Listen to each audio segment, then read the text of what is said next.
印尼東部8月15日發生規模7.7的大地震，目前造成至少47人死亡，有數百棟厝受損，未少所在是失電無信號。也進前發布的海嘯警報是已經解除。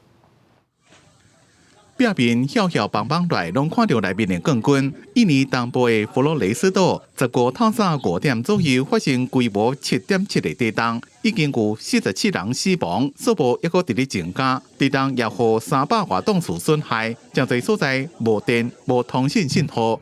不過官方進前發的海嘯警報已經解除。官方繼續佇咧整理各地災情，國家搜救總隊也派人去災區鬥沙工。Kabupaten Sika sendiri penanganan yang sudah dilaksanakan oleh tim SAR gabungan dari Basarnas dan dari Potensi SAR terdapat 3 korban jiwa, 2 dalam kondisi luka-luka, 1 dalam kondisi meninggal.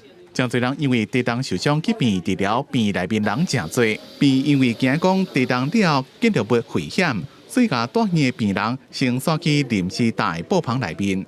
Karena ada himbauan dari perawat dan keamanan security di sini untuk segera berlarian keluar ruangan.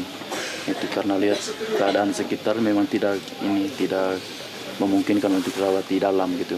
無到一天，佇印尼西部的北蘇門答臘省，佫發生一件規模6.9的地震。不過第2件地震的震源深度183.2公里，怎麼也無傳出傷亡的消息。官方也無發布海嘯警報。印尼佇咧幾落個大型板塊交界所在，正接發生地震加海嘯的災情。不過這邊佇咧佛羅雷斯島的地震，震源的深度正淺，震央又佫挖落地，是今年到這麼傷亡上慘重的地震。公視新聞由派准吳義昌編譯。